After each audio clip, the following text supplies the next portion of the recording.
Bismillahirrahmanirrahim. Alhamdulillahirabbil alamin. Wassalatu wassalamu ala al-mabu'uts rahmatan lil alamin.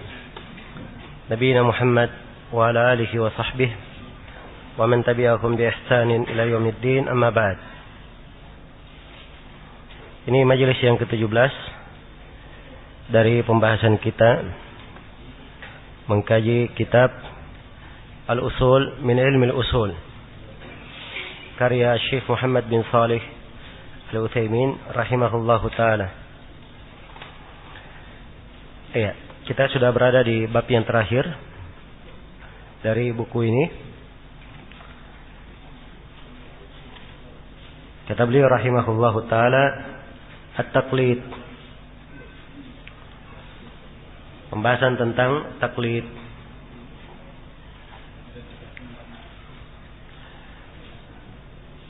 Setelah kita mengenal apa itu fatwa dan apa itu ijtihad, juga perlu diterangkan hukum berkaitan dengan taklid. Iya. Karena itu beliau mengkhususkan bab tentang taklid di sini. Kata beliau, ta'rifuhu, definisi taklid. Lughatan, wada'u syai' fil unuq muhitan bihi kal qiladah.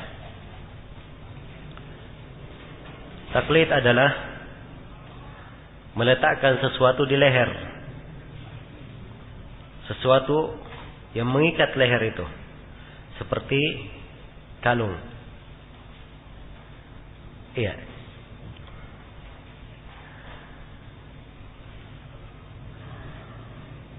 Jadi kalau dia meletakkan sesuatu, mengikatkan di lehernya sesuatu, itu disebut kalung, ya. Itulah taklid. Seakan-akan dia ikatkan di lehernya sesuatu. Ya. Kalau diikat di lehernya sesuatu, itu ibarat dia bisa dibawa kemana saja. Iya. Seperti kebanyakan binatang, kalau diikat lehernya bisa dibawa kemana saja. Nah, maka ini taklid secara bahasa.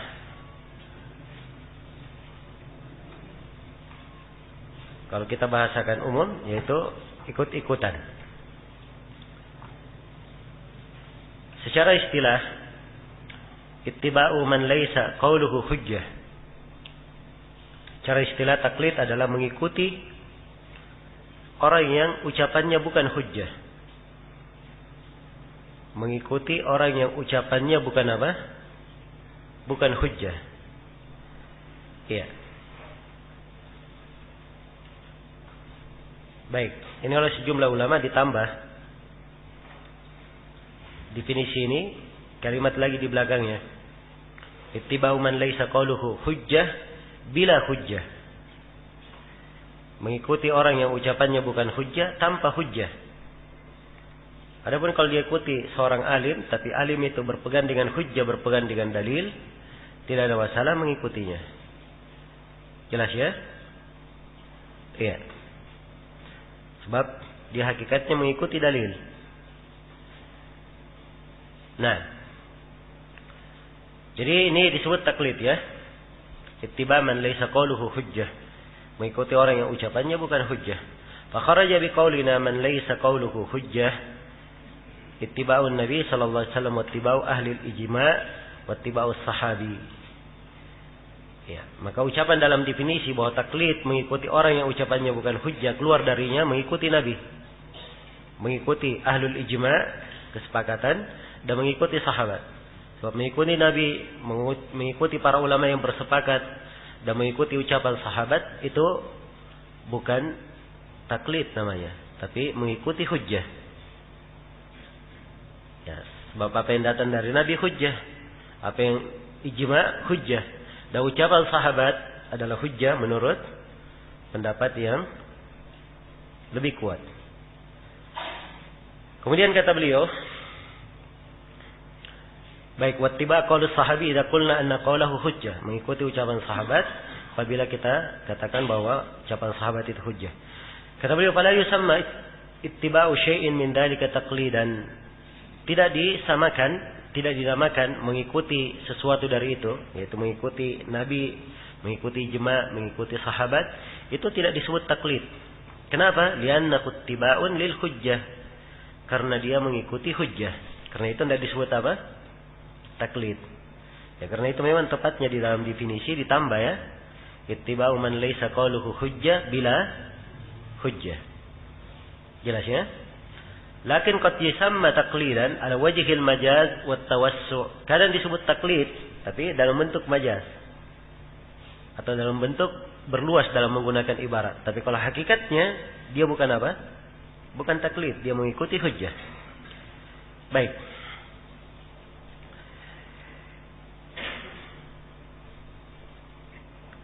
Kemudian Syekh rahimahullahu taala di sini menjelaskan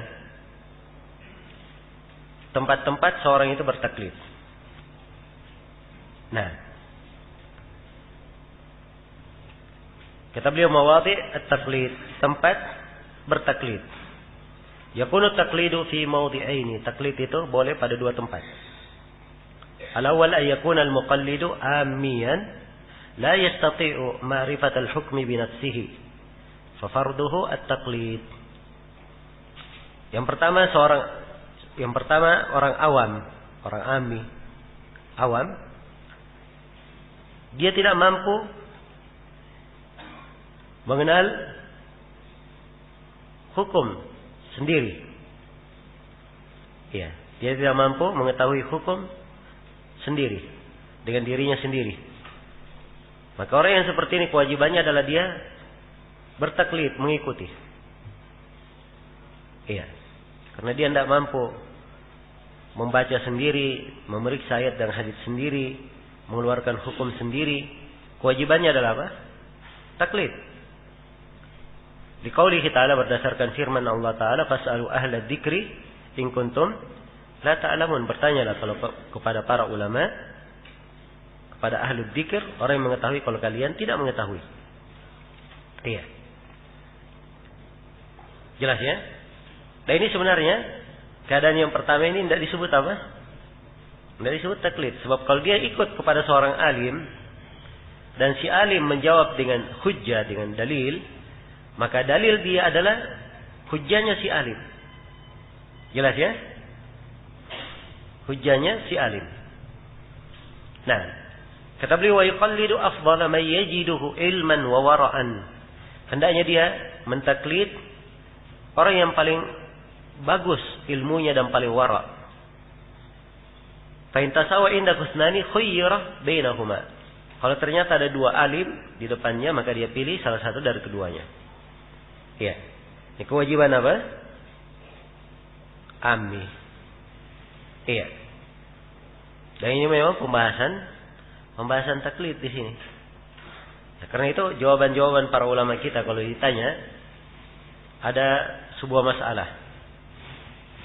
Ada dua pendapat ulama di situ. Iya. Ada yang mengatakan boleh, ada yang mengatakan tidak boleh. Apa kewajiban seorang mendapati hal ini? Iya. Kewajibannya yang pertama, kalau dia mampu berijtihad, dia berijtihad dulu, dia periksa dalilnya tiap dari keduanya. Jelas ya? Kemudian diambil pendapat sesuai dengan apa yang tampak baginya dari pembahasan. Dia tidak boleh mengikuti salah satu dari dua pendapat ikut-ikutan. Dia harus apa? Berijtihad. Iya. Ini kalau dia mampu. Kalau dia tidak mampu, maka ada kewajiban lain. Ya, pertama dia dengarkan dalil dari dua alim tersebut. Ya, ini bentuk lain ya dari memahami hujjah. Ya, dia dengarkan alim yang pertama kenapa dia bolehkan, alim yang kedua kenapa dia tidak bolehkan, apa dalilnya. Nah, setelah dia cermati dalilnya, dia condong kepada salah satu dari keduanya, tidak ada masalah. Sebab kalau dia condong, dia ikut kepada apa? Ikut kepada dalilnya. Kalau dia tidak mampu membedakan, taunya terima beres saja, boleh atau tidak? Itu aja yang dia mau tahu. Ya. Ini kebiasaannya orang umum seperti ini. Jelas ya? Maka di sini dia melihat dari dua alim ini siapa yang paling berilmu. Siapa yang paling berilmu, siapa yang paling wara di antara keduanya. Jelas ya? Nah, demikian urutan. Dan ini jawaban apa yang saya terangkan tadi itu, jawaban banyak dari ulama kita, maknanya ke situ. Beraneka ragam pertanyaannya. Kadang pertanyaan apa ini boleh atau tidak, kadang pertanyaan ini hadits sahih atau tidak. Kadang Syekh Albani mensahihkan, Syekh Mukbil melemahkan. Jadi para ulama berbeda apa? Pandangan dalam hal itu.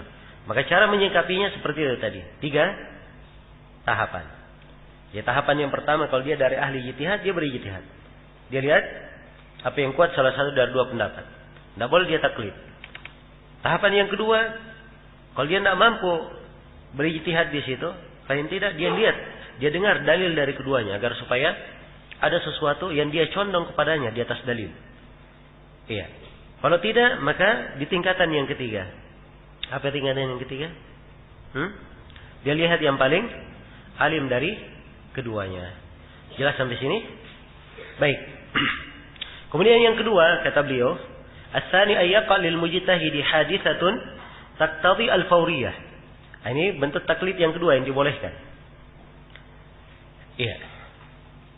Terjadi bagi seorang mujtahid itu kejadian tiba-tiba. Taqtadi al-fawriyah, yang mengharuskan dia harus segera memberikan apa? Pandangan. Wala yatamakkan min an-nadhari fiha fayajuzu lahu at-taqlidu hina idzin. Dan dia tidak mampu untuk membahas masalah itu karena sifatnya mendesak. Maka di keadaan yang seperti ini boleh dia apa? Boleh dia bertaklid. Boleh dia bertaklid. Jelas ya? Tadi saya sudah beri contoh ya. Bahwa di pembahasan Syekh juga singgung tadi. Bahwa seorang mujtahid asalnya dia tidak apa? Bertaklid. Tapi kapan kalau dia sempit waktunya? Iya. Atau masalah tersebut. Ya, dia sudah berusaha berijtihad. Dia tidak mampu sampai ke titik kesimpulan. Maka dia boleh mengikuti ijtihad para ulama lainnya. Jelas ya, ijtihad para ulama lainnya. Baik. Iya. Tapi di sini di dalam masalah ini ada 2 pendapat. Ya, Syekh terangkan setelahnya. Kata beliau, "Washtarata ba'duhum li jawazi at-taqlid an takuna al-mas'alatu alla takuna al-mas'alatu min usulid din allati yajibu i'tiqaduha." Sebagian para ulama mensyaratkan bahwa taklid di sini boleh kalau masalahnya bukan dari pokok agama yang wajib diyakini. Ya, bukan dalam masalah akidah maksudnya. Kenapa? Li'anna al-aqaid yajibul jazmu fiha. Karena akidah wajib di apa? Seseorang itu tegas di dalamnya. Wa taqlidu innama yufidu ad-dhanna faqat. Sedangkan taklid itu hanya memberikan makna dhann saja. Ini pendapat sebagian ulama ya. Jadi kalau dia taklid, ikut-ikutan itu hanya dalam masalah apa saja? Hanya dalam masalah yang selain agama. Apa selain akidah? Maksudnya dalam masalah hukum-hukum syar'i yang bersifat apa? Amaliyah. Jelas ya? Adapun dalam masalah aqadiyah, tidak boleh dia taklid. Iya, sama sekali tidak boleh. Ini pendapat sebagian ulama. Tapi Syekh Ibnu Utsaimin tidak menguatkan pendapat ini. Beliau kuatkan pendapat yang kedua. Kata beliau, "Warrajih anna dalika laisa bisyart." Dan yang benarnya, yang lebih kuatnya bahwa hal tersebut bukanlah syarat. Kenapa? Apa dalilnya? Di umumi qaulihi ta'ala fas'alu ahla dzikri in kuntum la ta'lamun. Berdasarkan keumuman firman Allah, bertanyalah kepada ahlu dzikir, kepada para ulama, in kuntum la ta'lamun, kalau kalian tidak mengetahui. Iya. Di sini perintah ya, bertanya secara umum. Kalau seorang itu tidak mengetahui. Iya. Dan tidak dibedakan masalah-masalah di dalam ayat. Masalah akidah maupun selain masalah akidah. Kata Syekh, wal ayatu fi siyaqi isbatir risalah. Ayat ini dalam konteks menetapkan risalah. Wa huwa min usulid din. Ya. Dan ini dari pokok agama, yaitu dalam masalah akidah. Wali annal ammi, kemudian alasan lain kenapa beliau kuatkan bahwa tidak disyaratkan. Wali annal ammi la yatamakkan min ma'rifatil haqqi bi adillatihi. Karena seorang ammi itu dia belum tentu mampu untuk mengetahui kebenaran dengan dalilnya. Fa idza ta'addara 'alaihi ma'rifatul haqq bi nafsihi lam yabqa illa at-taqlid. Tapi kalau dia tidak karena itulah kalau dia tidak mampu mengetahui kebenaran dengan dirinya sendiri, maka tidak ada kewajiban lain baginya kecuali dia bertaklid. Liqaulihi ta'ala fattaqullaha mastata'tum. Berdasarkan firman Allah, bertakwalah kepada Allah sesuai dengan apa? Kemampuan kalian. Jadi kesimpulannya bahwa seorang kadang kalau terjadi padanya masalah yang tiba-tiba, waktunya sempit berijtihad, dia boleh untuk bertaklid. Ya, boleh untuk apa? Dia bertaklid di situ. Nah, dan ini tadi telah kita uraikan. Baik, adapun di kondisi yang pertama tadi orang ammi, ya dia taklid, ya harusnya seorang alim itu, walaupun dia tahu bahwa di depannya seorang ammi, ya dia harus pandai mendidikkan kepadanya, memberikan kepadanya pendidikan yang mendasar. Dia tahu bahwa ammi ini tidak mengerti dalil, dibacakan ayat maupun hadis, dia tidak paham itu, dia hanya paham kesimpulan saja, boleh atau tidak, iya atau tidak. Ya, kan gitu. Tapi seorang alim disitulah dia mendidik. Ya, disitulah dia mendidik. Datang orang bertanya kepadanya tentang hukum, dia kasih kesimpulannya, kemudian dia perdengarkan dalil-dalilnya kepada ammi ini, walaupun si ammi tidak paham. Tapi paling tidak si ammi sudah mendengar, oh si alim ini dia beri kesimpulan, dia bacakan kepada saya tadi ayat-ayat dan hadis-hadis. Ya, maka dia pun menjadi lebih tenang dengan jawaban. Jelas ya? Menjadi tenang dengan jawaban. Sebab memang memahami dalil, menghafal dalil, itu tidak semua orang bisa. Ya, tidak semua orang apa? Bisa dalam hal itu. Tapi paling tidak masalah tersebut, dia pernah dengarkan, dia pernah dengar dalilnya, itu dia jalani, dia yakini, maka insyaAllah ta'ala, itu sudah cukup baginya. Baik. Jadi ini dua masalah boleh bertaklid. Ya. Jadi pemahamannya, Syekh hanya membolehkan taklid dalam dua masalah ini. Di selain dua masalah ini boleh atau tidak? Hah? Selain dua masalah ini tidak diperbolehkan. Jadi itu maksud dari Syekh. Jadi hukum dasar dari taklid itu adalah apa? Adalah hal yang tidak diperbolehkan. Hal yang tidak diperbolehkan. Kecuali dalam dua pembahasan yang disebut di sini. Oleh Syekh rahimahullahu ta'ala. Nah. Baik. Setelah itu beliau menjelaskan di sini, iya, pembahasan lain, yaitu pembahasan anwa at-taqlid, bentuk-bentuk taklid. Kata beliau at-taqlid nau'an amun wa khas. Amun wa khasun. Iya, taklid ada dua macam. Ada taklid yang am, yang umum, ada taklid khusus. Iya. Beliau sekarang ingin menjelaskan ya, beliau bagi pembagian taklid menjadi dua. Dan beliau terangkan apa hukum dari keduanya. Ya, bukan artinya dibolehkan dua-duanya, belum tentu. Tapi beliau ingin merinci bahwa orang yang bertaklid itu dua bentuknya. Ada yang bertaklid secara apa? Umum, dan ada yang bertaklid dalam permasalahan khusus saja, permasalahan tertentu saja. Iya. Dalam permasalahan tertentu saja. Kata beliau, "Fal'am ayaltazima madhhaban muayyanan ya'khudhu bi rukhasihi wa azaimihi fi jami'i umuri dinihi." Taklid am, umum itu, dia hanya memegang satu madhab saja. Dari satu madhab ini diambil seluruh keringanan-keringanan untuk dirinya. Ya, seluruh hal-hal yang wajib bagi dirinya pada segala perkara agamanya. Ini taklid am ya. Di segala hal dia cuma pegang apa? Satu madhab. Iya. Di madhabnya berkata boleh, boleh juga. Dia misalnya pegang madhab Syafi'i. Di madhab Syafi'i bilang boleh, boleh juga. Madhab Syafi'i bilang tidak boleh, dia juga bilang tidak boleh. Ya. Ini taklid umum pada satu apa? Satu madhab. Boleh atau tidak taklid seperti ini? Syekh terangkan hukumnya. Kata beliau, qad ikhtalafa al-ulama'u fihi. Ulama berselisih pendapat tentang ini. Faminhum man haka wujubahu li ta'adduri al-ijtihad fil mutaakhirin. Di antara para ulama ada yang menghikayatkan wajibnya taklid di sini. Iya. Karena orang-orang belakangan sulit untuk berijtihad. Sulit untuk apa? berijtihad. Ini pendapat sebagian ulama ya. Nah, pendapat yang kedua, wa minhum man haka tahrimahu. Di antara para ulama ada yang menghikayatkan apa? Pengharamannya. Jadi mengatakan haram. Sama sekali tidak boleh. Kenapa? Lima fihi minal iltizamil mutlaq li ittiba'i ghairin Nabi sallallahu alaihi wasallam. Karena kalau dia katakan boleh, ya, itu artinya dia berkomitmen mutlak untuk mengikuti selain Nabi. Yang diikuti kan wajibnya Nabi. Ini dia mengikuti madhab. Bukan Nabi yang dia ikuti, tapi apa? Madhab. Maka itu keharusan ke sana. Karena itu boleh hikayatkan bahwa ini tidak diperbolehkan. Tidak diperbolehkan. Diharamkan. Ya. Wa qala Syekhul Islam Ibnu Taimiyah, berkata Syekhul Islam Ibnu Taimiyah, inna fil qawli biwujubi ta'ati ghairin Nabi sallallahu alaihi wasallam fi kulli amrihi wa nahyihi wa huwa khilaful ijma'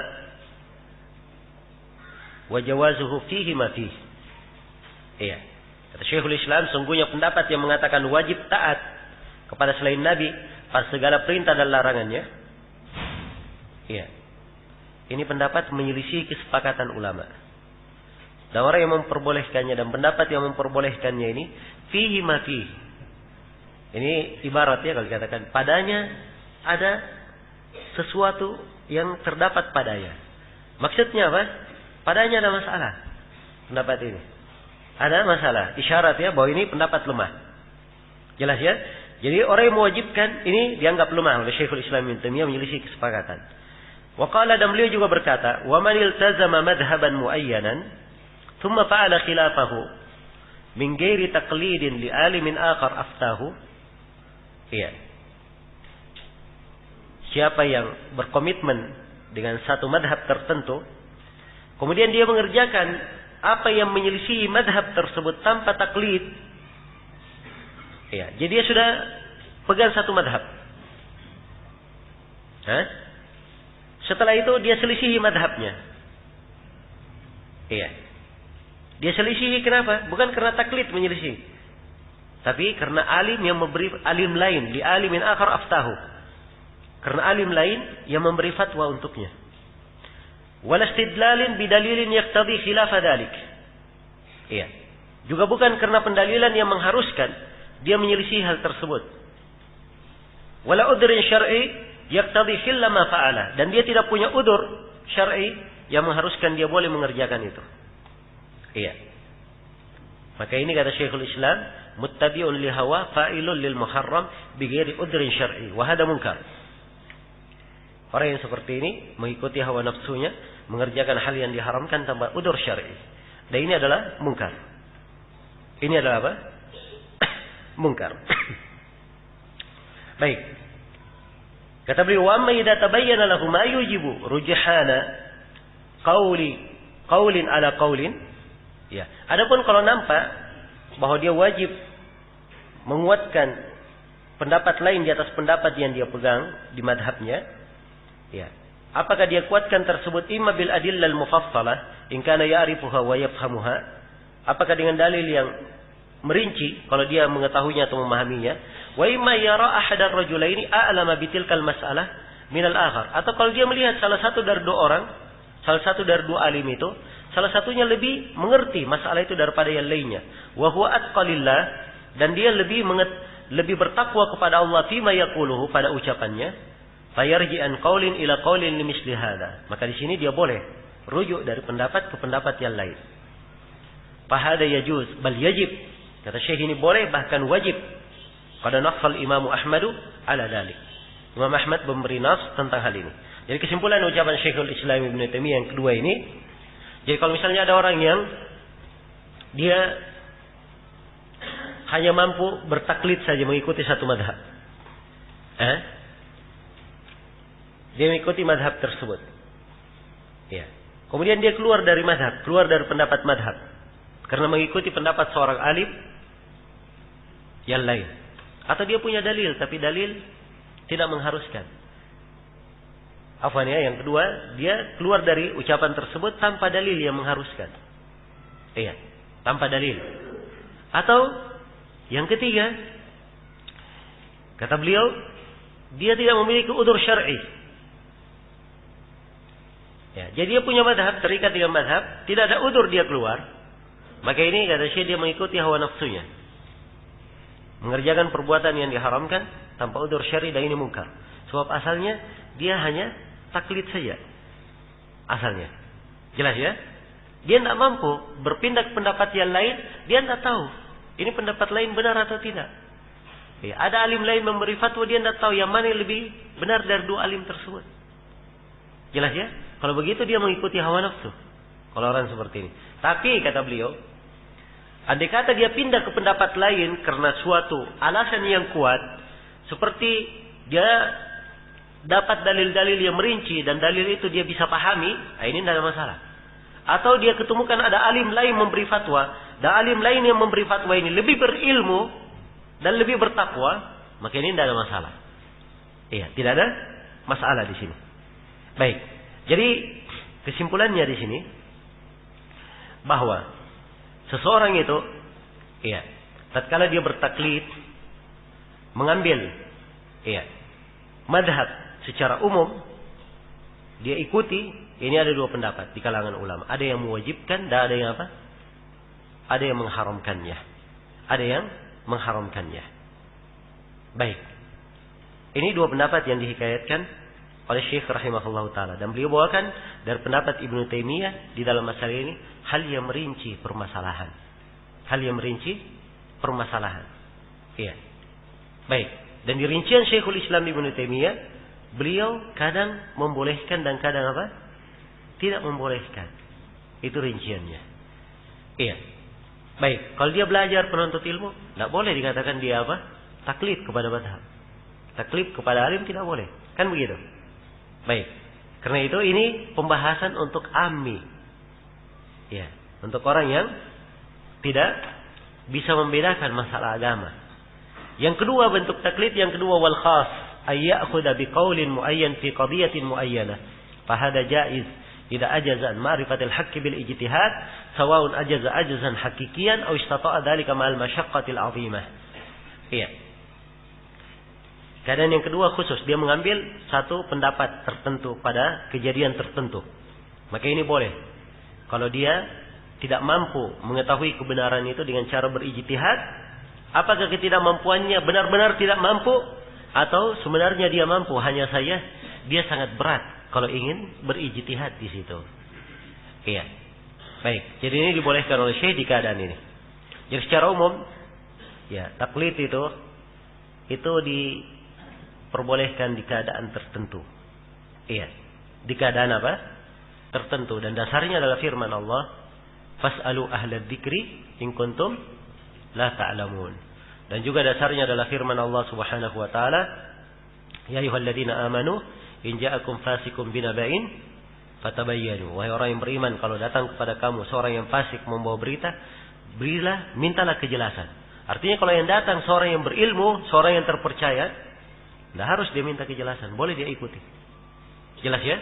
Boleh dia ikuti. Ini dasar yang membolehkannya, tapi di keadaan tertentu. Ya, adapun hukum asalnya seorang muslim, ya, di dalam banyak ayat, ya, diperintah untuk mengikuti Al-Quran dan Sunnah Rasulullah Sallallahu Alaihi Wasallam. Kalau berselisih, bukan dia ikuti ucapan orang, tapi dia ikuti apa? Al-Quran dan Sunnah. Fa in tanaza'tum fi syai'in farudduhu ila Allahi war Rasul. Kalau kalian berselisih pada sesuatu, kembalikan kepada Allah dan kepada Rasulnya. Baik, selesai sudah ya pembahasan tentang taklid, pembagian-pembagiannya. Nah, sekarang Syekh memberikan pembahasan di sini tentang fatwa muqallid. Ya. Seorang yang hanya bertaklid saja, bolehkah dia memberi fatwa? Iya. Dia hanya bertaklid. Ya, boleh dia memberi fatwa? Ya. Kata Syekh, qala Allah Ta'ala fas'alu ahlad dzikri in kuntum la ta'lamun. Allah Ta'ala berfirman, bertanyalah kepada ahlul dzikir kalau kalian tidak mengetahui. Ahlul dzikir hum ahlul ilm. Kata Syekh, dan ahlul dzikir itu adalah para ulama. Wal muqallid laysa min ahli al-ilm al-matbu'in wa innama huwa tabi'un li ghairihi. Sedangkan muqallid itu bukan dari orang yang berilmu yang diikuti, tapi dia adalah orang yang mengikuti orang lain. Kalau begitu, iya, muqallid tidak pantas apa? Memberi fatwa, sebab dia tidak diikuti, dia mengikuti orang. Ya, beliau bawakan di sini ucapan Indah dari Ibnu Abdul Bar dan Ta'liq dari Ibnu Al-Qayyim. Qala Abu Amr Ibnu Abdul Bar wa ghairuhu. Ya, berkata Abu Amr Ibnu Abdul Bar. Harusnya Ibnu di sini, kalau penulisan ditambah alif. Ditambah alif ya. Berkata Abu Amr Ibnu Abdul Bar wa ghairuhu dan selainnya. Ajma'an nasu ala anna al-muqallida laysa ma'dudan min ahli al-ilm. Para ulama atau manusia sepakat bahwa muqallid itu tidak dianggap dari para ulama. Wa annal ilma ma'rifatul haqqi bidalil. Dan yang dimaksud dengan ilmu adalah mengetahui kebenaran dengan dalilnya. Itulah ilmu. Mengenal kebenaran dengan apa? Dengan dalil. Adapun muqallid, dia tidak masuk ke dalam ahlul ilm. Iya. Dia tidak masuk ke dalam ahlul ilm. Sebab dia hanya ikut kepada ahlul ilm, muqallid itu. Qala Ibnu Al-Qayyim, berkata Ibnu Al-Qayyim, wa hadza kama qala Abu Amr. Ya, ini seperti yang dikatakan oleh Abu Amr. Jadi benar ucapan Abu Amr ini. Kenapa? Fa innan nasa la yakhtalifuna fi anna al-ilma huwa al-ma'rifatul hasilatu anid dalil. Ya, karena manusia tidak pernah berselisih bahwa ilmu itu adalah pengetahuan yang muncul dari pemahaman dalil. Pengetahuan yang muncul, pengetahuan yang didapatkan dari dalil. Itulah ilmu. Jadi kalau dia dapat pengetahuan berasal dari dalil, itu namanya apa? Ilmu. Wa amma binuri dalil, fa inna ma huwa taqlid. Adapun ilmu yang didapatkan tanpa dalil, itu namanya taklid. Itu namanya taklid. Ini komentar Ibnu Al-Qayyim ya. Kemudian Syekh katakan, "Tsumma haka Ibnu Al-Qayyim ba'da dzalika fi jawazil fatwa bit taqlid salasata aqwal." Ya. Kemudian Ibnu Al-Qayyim setelah itu menyebutkan tentang masalah apakah boleh memberi fatwa dengan taklid atau tidak. Itu ada 3 pendapat. Kata beliau, ahaduhuma, pendapat yang pertama, la tajuzul fatwa bit taklid li'annahu laysa bi'ilm. Tidak boleh memberi fatwa dengan taklid karena dia bukan ilmu. Wal fatwa bi ghairi ilmin haram. Dan fatwa tanpa ilmu itu adalah haram. Wa hadha qawlu aktsaril ashab. Alhamdulillah. Ya, jadi ini fatwa yang pertama. Tidak boleh bertaklid karena dia bukan ilmu. Karena fatwa tanpa ilmu adalah haram. Ini fatwa aktsaril ashab wa jumhuri Syafi'iyah. Fatwa kebanyakan ashab, maksudnya orang-orang Hanbaliyah. Dan fatwa kebanyakan ulama Syafi'iyah. Pendapat yang kedua, anna dzalika jaiz fima yata'allaqu bi nafsihi wa la yajuzu an yuqallida fima yufti bihi ghairahu. Ya, yang kedua bahwa taklid, ya, fatwa dengan taklid itu boleh kalau kaitannya dengan dirinya sendiri. Adapun kalau dia beri fatwa kepada orang lain tidak boleh. Ya. As-salis, pendapat yang ketiga, anna dzalika jaiz. Hal tersebut boleh. Indal hajah, tapi ketika diperlukan. Wa adamil ilmi wa adamil alimil mujtahid, dan ketika tidak ada alim mujtahid. Wa huwa asahhul aqwal wa alaihi al-amal. Yang ketiga ini yang dikuatkan oleh Ibnu Al-Qayyim, berkata beliau ini pendapat yang paling kuat dan di atasnya lah amalan. Intah kalamu, selesai ucapan Ibnu Al-Qayyim. Jadi yang ketiga, boleh memberi fatwa dengan taklid itu kalau apa? Kalau diperlukan. Dan tidak ada alim mujtahid. Tidak lagi alim mujtahid. Dia juga hanya sendiri yang mengetahui hal tersebut. Apa yang diketahui tersebut hanya taklid dari buku di madhab saja. Boleh dia memberi fatwa? Boleh ketika diperlukan. Jelas ya? Sebab asalnya dia bertaklid kepada suatu apa? Suatu madhab, kepada suatu alim. Jadi ada bentuk sandaran pada alim tersebut. Cuma dia sendiri tidak bisa mempertanggungjawabkannya. Jelas ya? Maka ketika diperlukan, ini boleh saja. Ini boleh saja. Baik. Ya, tapi kalau seorang berada di tengah ahlul ilm, di tengah orang-orang yang berilmu, apalagi di masa sekarang ini. Ya. Di masa sekarang ini hubungan telekomunikasi mudah. Ya, ingin bertanya dengan orang yang berilmu gampang. Iya. Ya rahmatullah. Ingin bertanya kepada orang yang berilmu gampang. Dia bisa apa? Bisa bertanya kapan saja. Jelas ya? Melalui telepon. Ya, dan seterusnya. Maka kadang di masa ini lebih sempit lagi pembahasannya. Hanya saja Syekh di sini menerangkan apa yang merupakan memang pokok masalah. Jadi secara umum, ya. Di sini Syekh menjelaskan pembahasan taklid untuk menerangkan siapa orang yang dikatakan itu layak berapa?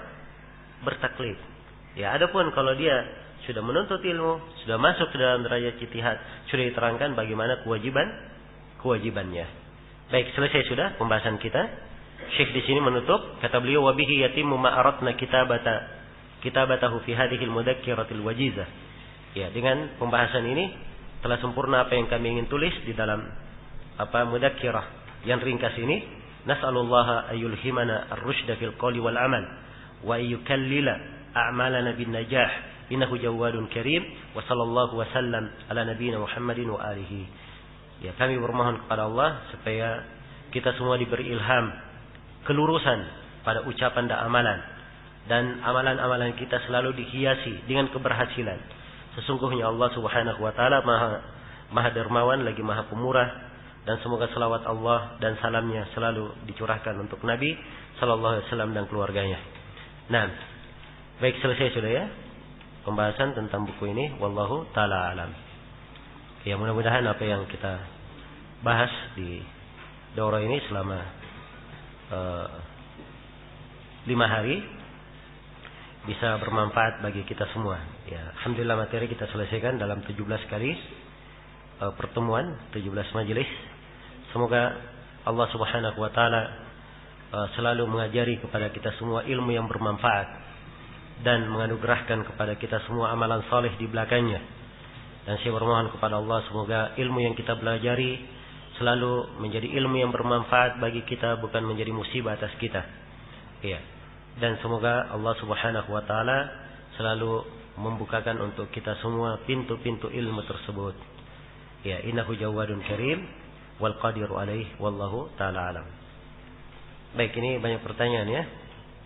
Gimana pertanyaan ini? Hah? Antum belum makan siang? Ya. Hah? Nggak boleh kalau orang lapar dikasih jawaban nanti. Nanti saya jawab pertanyaannya, saya bilang, antum ingatnya roti atau ingat nasi? Ya. Baik, nanti kalau misalnya ini ikhwan masih ada, nggak apa-apa kita jawab pada asar nanti. Khusus untuk pertanyaan ya. Tapi materi sekarang kita anggap cukup. Ya, wallahu taala alam. Baik, untuk sementara saya cukupkan dulu sampai sini. Subhanakallahu wa bihamdik, asyhadu an la ilaha illa anta, astaghfiruka wa atubu ilaik, walhamdulillahirabbil alamin.